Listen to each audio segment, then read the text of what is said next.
Before Instagram dunks, before and one mixtapes, before NBA players were trash-talking on Twitter, there was a movie that changed everything about how America saw basketball culture. In 1992, two unlikely stars stepped onto the sun-baked courts of Venice Beach and redefined what it meant to have a game.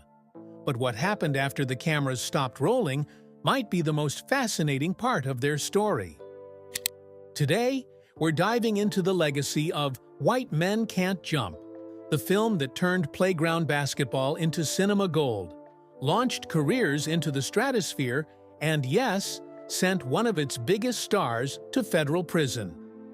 This is the untold story of what happened when the buzzer sounded, and trust me, you're going to want to stick around for this one.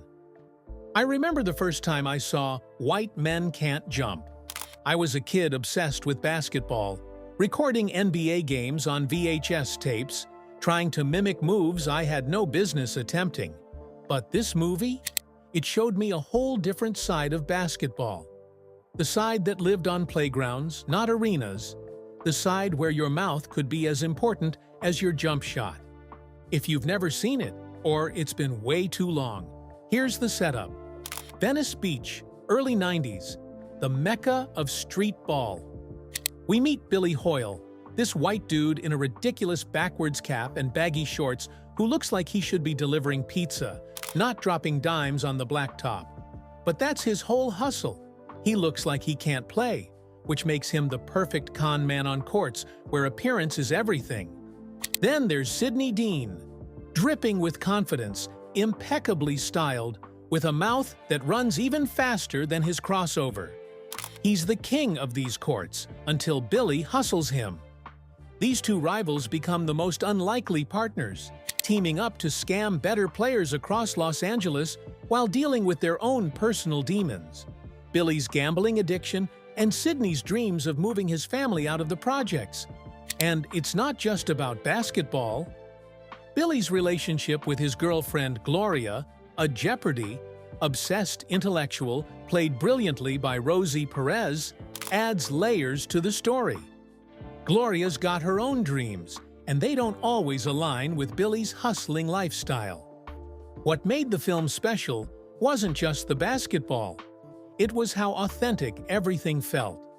The trash talk wasn't polished Hollywood dialogue.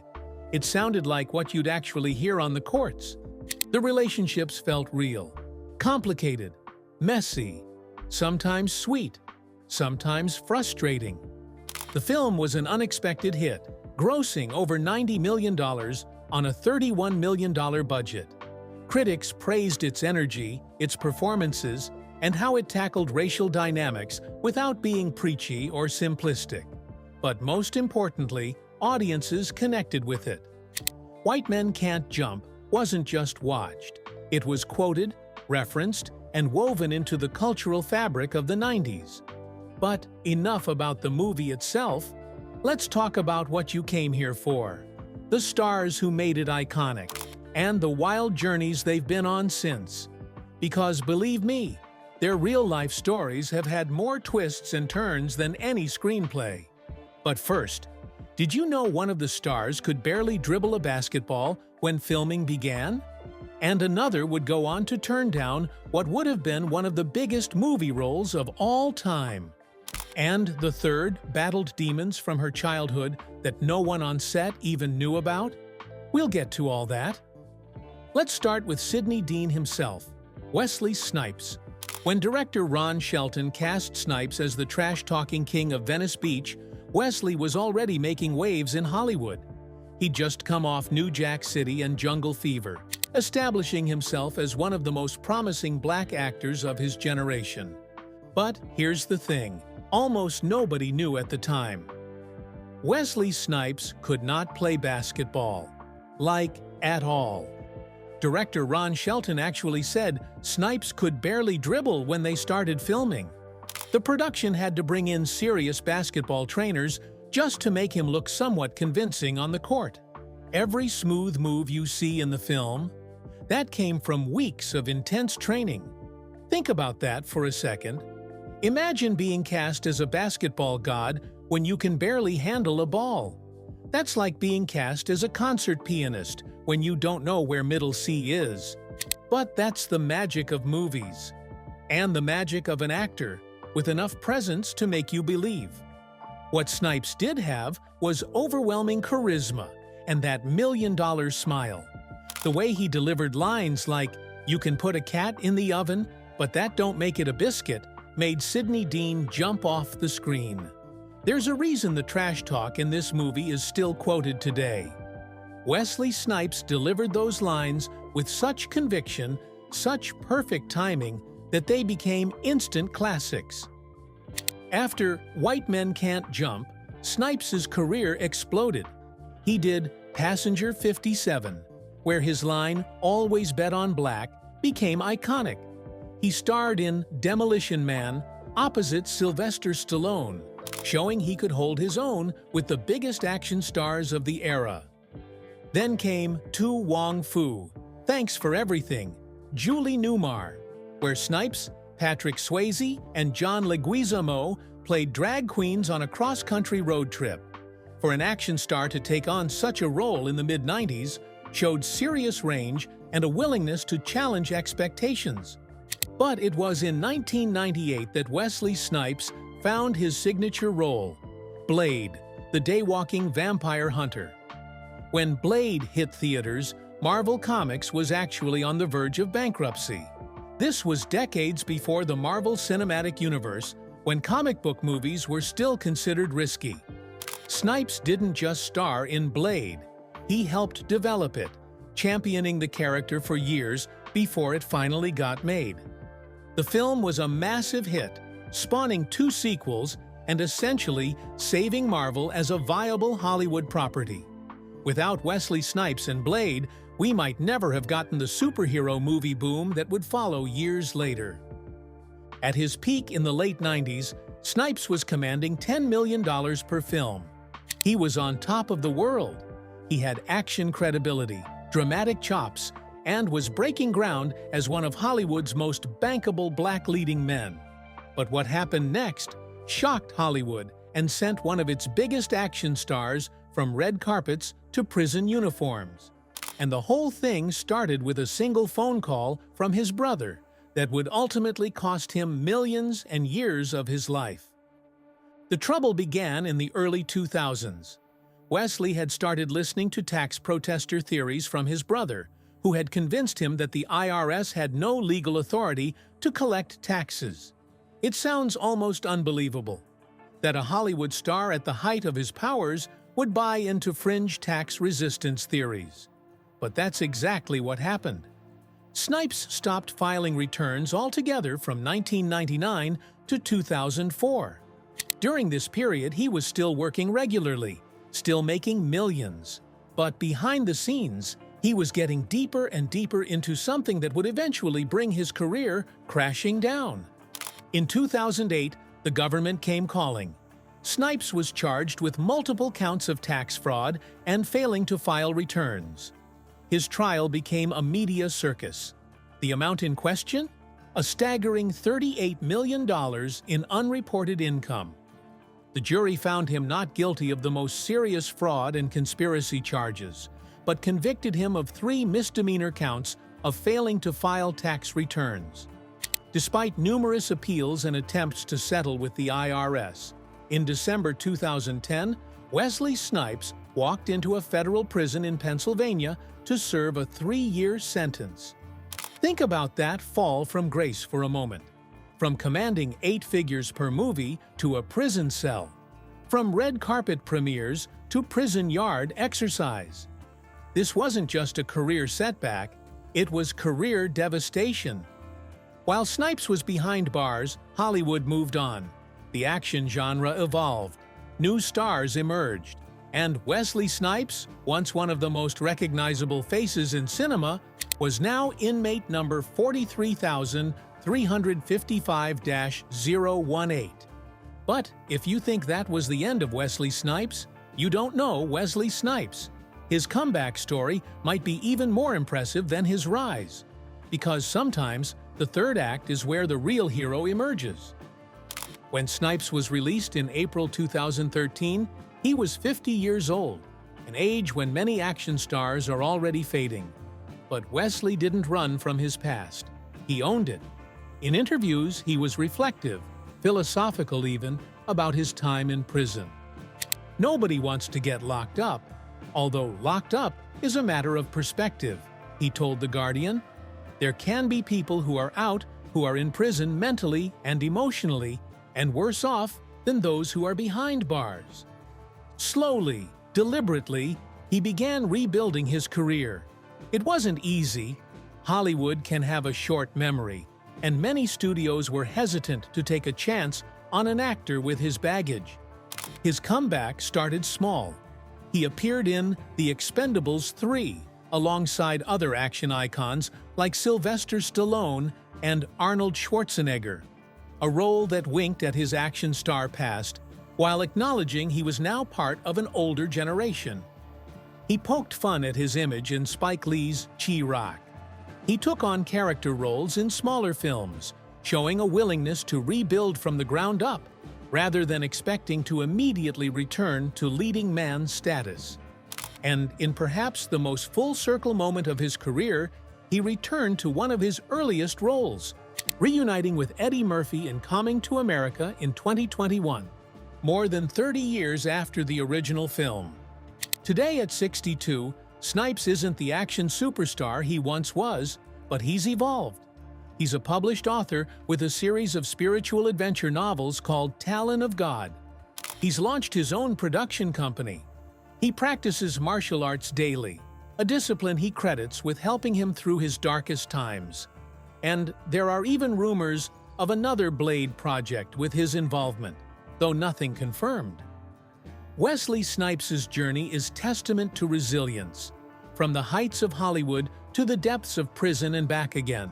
The hustler from Venice Beach may have fallen, but like any great player, he knew how to get back up when life knocked him down.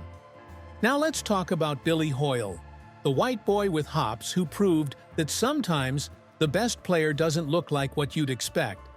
And the man who played him?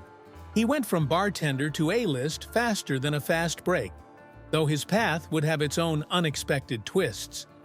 When Woody Harrelson stepped onto the set of White Men Can't Jump, most Americans knew him as just one person: Woody Boyd, the lovable, dim-witted bartender from Cheers. It's hard to overstate how huge Cheers was in the late 80s and early 90s. This was appointment television in the pre-streaming era, when a hit sitcom could draw 20+ million viewers every week. Woody had joined the show in its 4th season, replacing Nicholas Colasanto, who played Coach, after the actor's death. For years, Harrelson was defined by this character: sweet, naive, not too bright. It was a role that earned him 5 Emmy nominations and 1 win, but it also risked typecasting him forever.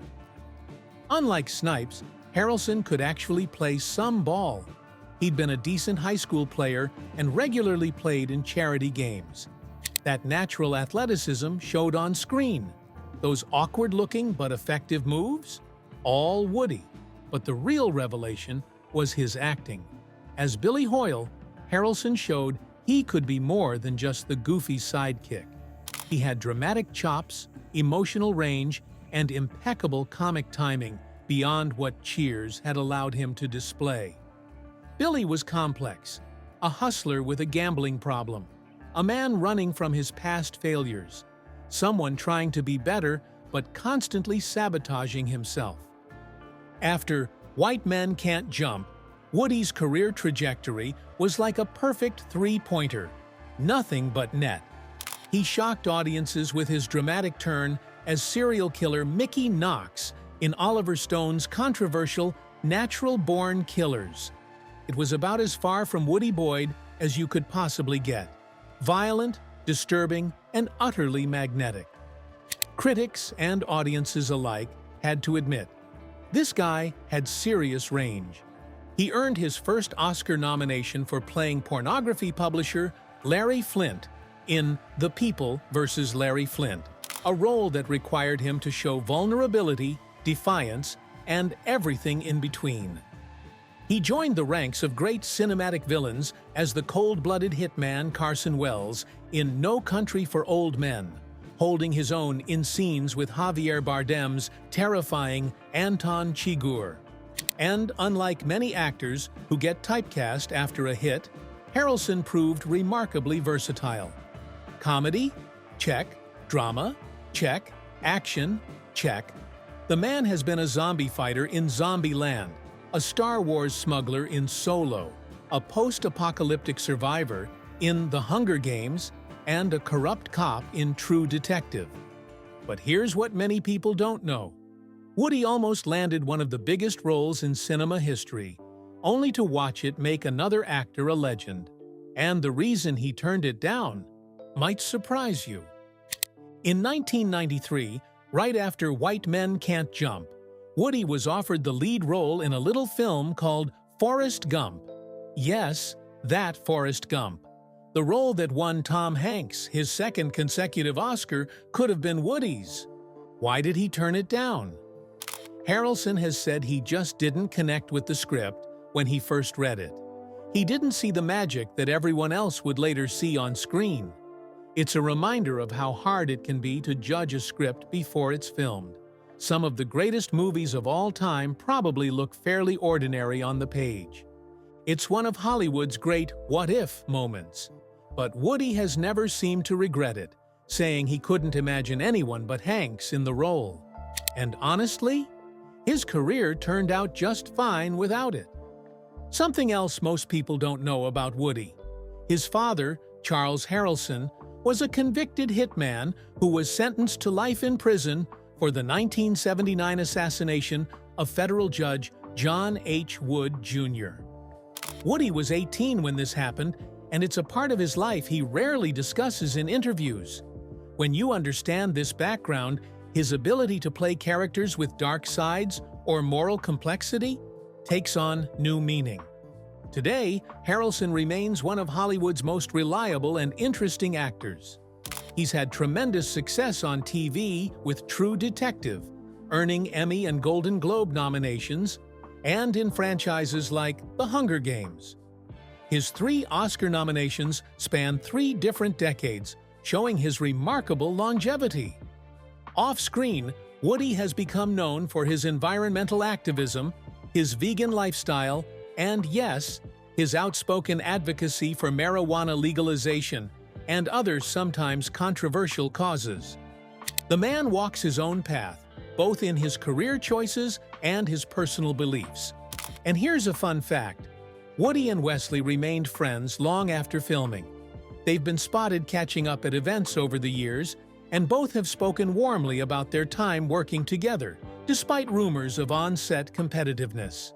There's something poetic about that. 2 actors who played hustlers finding genuine connection beyond the hustle of Hollywood. Now, we can't talk about White Men Can't Jump without discussing the woman who might have stolen the whole movie. With a character who knew every food that starts with the letter Q and dreamed of conquering Jeopardy. But behind that fierce performance was a story of trauma and triumph that few knew about. When Rosie Perez stepped into the role of Gloria Clemente, Billy's trivia-obsessed girlfriend, she wasn't just another love interest. She was a revelation. With her distinctive voice, fierce energy, and perfect comic timing, Perez turned what could have been a forgettable supporting role into one of the most memorable characters in 90s cinema. Remember the scene where she's in the bathtub, naming foods that start with Q? Quiche, quail, quesadilla.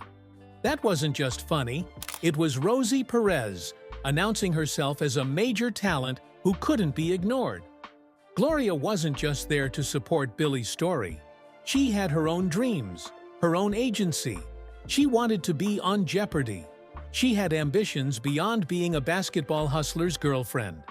And when Billy's gambling habit threatens their future, she doesn't just forgive him, she makes him work for redemption. Before White Men Can't Jump, Perez had made waves as a dancer on Soul Train and then as a choreographer for music videos, including working with Janet Jackson and Bobby Brown. In fact, It was her dancing that first got her noticed. Spike Lee discovered her at a Los Angeles dance club and was so impressed by her moves and personality that he cast her in Do the Right Thing. That film gave her a start, but it was White Men Can't Jump that made Hollywood take real notice. Her performance was like lightning in a bottle, raw, authentic, impossible to look away from. After the film, Perez earned an Oscar nomination for Fearless in 1993, playing a grief-stricken mother who survives a plane crash. She became one of the first Latina actresses to receive this recognition, breaking ground for others who would follow. She continued acting in films like It Could Happen to You and later Pineapple Express, but her career would expand far beyond just acting. Most people don't realize that behind Rosie's fiery screen presence was a woman overcoming incredible trauma and using her platform to fight for causes most celebrities wouldn't touch. Her real-life story might be even more powerful than any role she's played. What many fans don't know is that before fame, Rosie had survived an incredibly difficult childhood. She was born to a mother with schizophrenia and spent years in the foster care system where she endured abuse. In her memoir, Handbook for an Unpredictable Life, she describes being taken from her mother at just 3 years old and placed in a Catholic children's home. Her rise to Hollywood success wasn't just impressive, it was against all odds. She fought through trauma, poverty, and the limited opportunities typically offered to Afro-Latina actresses in the early 90s. As her platform grew, Perez became an outspoken activist for issues close to her heart. She's been a tireless advocate for HIV/AIDS awareness, serving on the Presidential Advisory Council on HIV/AIDS during the Obama administration. She's fought for Puerto Rican rights and education reform, using her voice when many others stayed silent. After Hurricane Maria devastated Puerto Rico in 2017, Perez was on the front lines, raising money and awareness when many had moved on. She's never forgotten her roots, never stopped fighting for her community. Her career has continually evolved. She became a co-host on The View, wrote a critically acclaimed memoir, and in recent years has had a career renaissance with roles in The Flight Attendant and Birds of Prey. In The Flight Attendant, she plays Megan Briscoe, another complex, multi-dimensional character that showcases her range as an actress. The role earned her her first Emmy nomination in 2021, nearly 30 years after her breakthrough in White Men Can't Jump. Today, at 59, Perez remains as vibrant and outspoken as ever. She's been married to artist Eric Hayes since 2013 and continues to balance acting with her activism. And yes, the Jeopardy obsession that defined her character in White Men Can't Jump. Life imitated art in 1992 when Rosie actually competed on a celebrity version of the game show shortly after the film's release. She didn't win, but Gloria Clemente would have been proud of the effort. Now let's go behind the scenes of this classic film, because what happened when the cameras weren't rolling might be even more interesting than what ended up on screen. From real basketball legends making cameos to the studio's fear of the film's provocative title. The chemistry between Harrelson and Snipes made the movie magic, but it wasn't always smooth sailing on set. Both actors were rising stars with strong personalities, and according to director Ron Shelton, they brought a real competitive energy to the production. They would try to one-up each other in scenes, especially on the basketball court. But that rivalry? It translated perfectly to their characters' dynamic, creating the authentic tension you feel throughout the film. Director Ron Shelton knew basketball. He'd played in college and understood the culture of the game. But for this film, he wanted something specific, the street game, not the polished NBA product. So he immersed himself in the Venice Beach basketball scene before writing the script. One of the most impressive aspects of White Men Can't Jump is that there were almost no stunt doubles used for the basketball scenes. What you see is what you get. Real actors playing real basketball. That authenticity is why the film still holds up today, even as sports movies have gotten more technically sophisticated. The production spent weeks filming on the actual courts of Venice Beach, surrounded by real players and locals. That wasn't just a stylistic choice, it was necessary to capture the true culture of street ball. Look closely in the background of some scenes, and you might spot actual Venice Beach basketball legends who were regulars on those courts.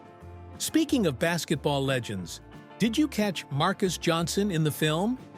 The five-time NBA All-Star appears as Raymond, one of the better players who gets hustled. Having real basketball talent in the cast added another layer of authenticity. And here's something that shows how different Hollywood was in 1992. The studio actually pushed back against the film's title. They were concerned White Men Can't Jump might be too controversial or alienating. Some executives worried it would limit the audience or create backlash. Director Ron Shelton had to fight to keep it, arguing that the provocative title captured the film's exploration of racial stereotypes. The film's soundtrack was also carefully crafted to capture early 90s street culture.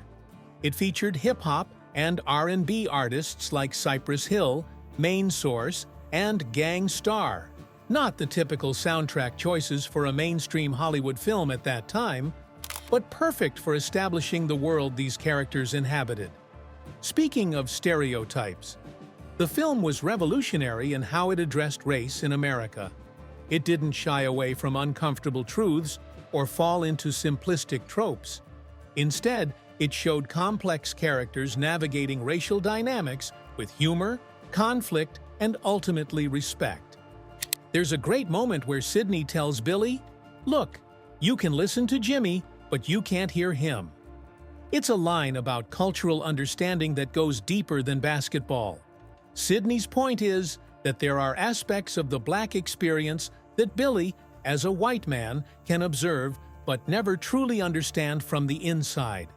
It's a surprisingly nuanced conversation about race for what many dismissed as just a basketball comedy. And that's what set White Men Can't Jump apart. It had layers.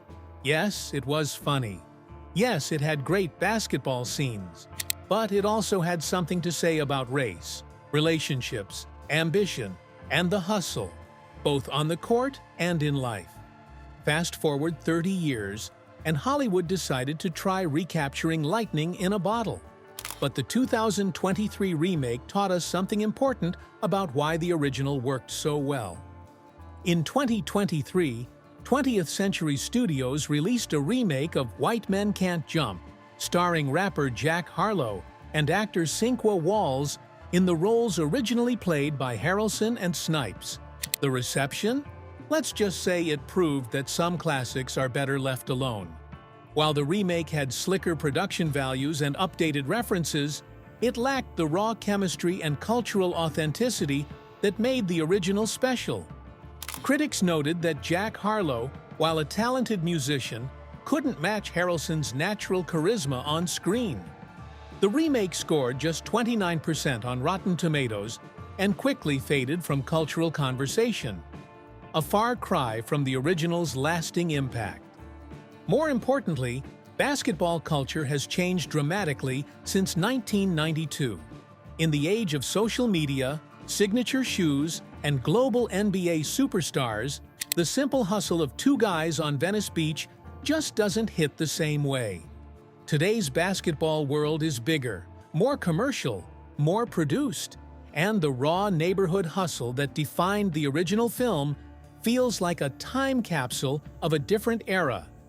The remake did accomplish one positive thing, though. It sent viewers back to the original, introducing a new generation to a film that captures a specific moment in American culture that can never be replicated. So what is the legacy of White Men Can't Jump 3 decades later? For starters, it changed how Hollywood approached basketball movies. Before this film, basketball scenes in movies were often stiff, unrealistic, or over-dramatized. After White Men Can't Jump, filmmakers understood that capturing the culture around the game was just as important as the game itself. You can see its influence in later films like He Got Game, Love and Basketball, and even documentaries like Doin' It in the Park that focus on pickup basketball culture. The film showed that basketball wasn't just about what happened on the court. It was about the people, the talk, the style, the whole ecosystem. The film also opened doors for more complex discussions about race in mainstream comedies. It wasn't preachy or simplistic. It showed characters grappling with stereotypes in ways that felt human and authentic. Consider the scene where Sydney and Billy argue about whether white guys can dunk. It's funny, but it's also touching on deeper themes about assumptions, stereotypes, and how we perceive each other. The genius of the film is that it makes these conversations feel natural rather than forced. For its stars, the film represents different things.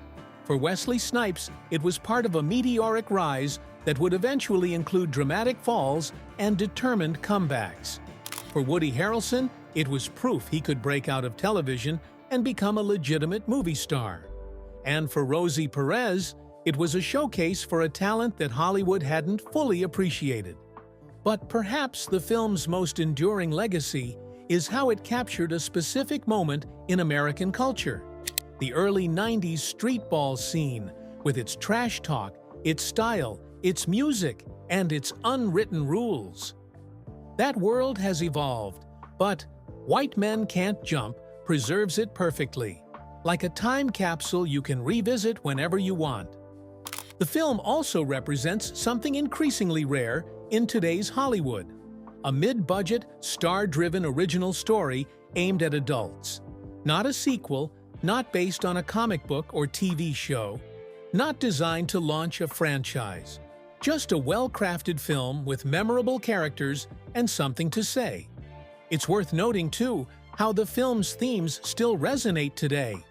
The hustle isn't just about basketball, it's about survival, about making your way in a world that doesn't always deal you the best cards. Billy and Sydney are both trying to create better lives for themselves and those they love. They're using the skills they have, basketball and the gift of gab, to get ahead in a system that doesn't offer them many other options.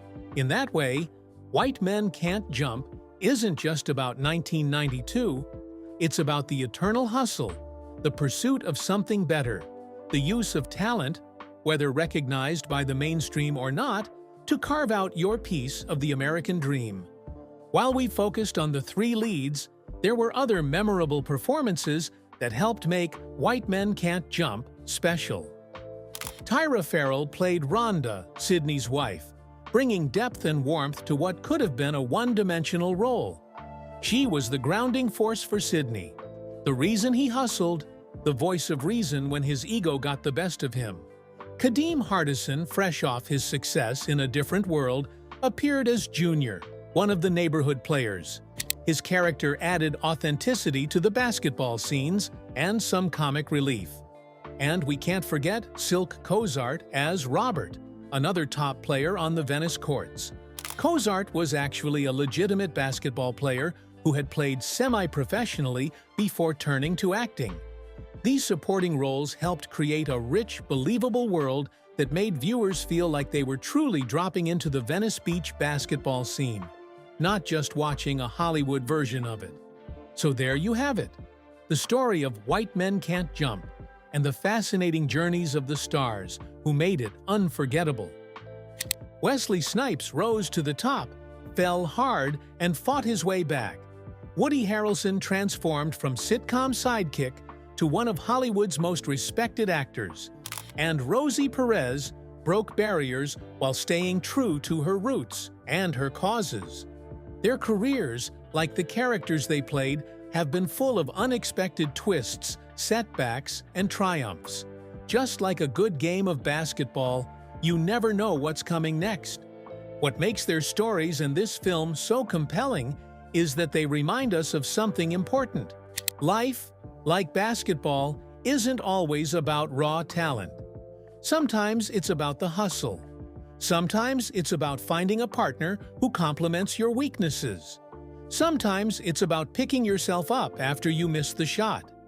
In a way, White Men Can't Jump isn't really about jumping at all. It's about how we see each other, how we connect across differences, and how we keep pushing forward even when life fouls us hard. So I have to ask, when was the last time you watched White Men Can't Jump? And do you think today's Hollywood could even make a movie like that again? Raw, authentic, and willing to go places most studios would avoid? Drop your thoughts in the comments. Share your favorite quote from the movie. Tell me if you've ever been hustled on the basketball court. And remember, sometimes you can listen to Jimmy, but you can't hear him. See you next time. Thanks for watching.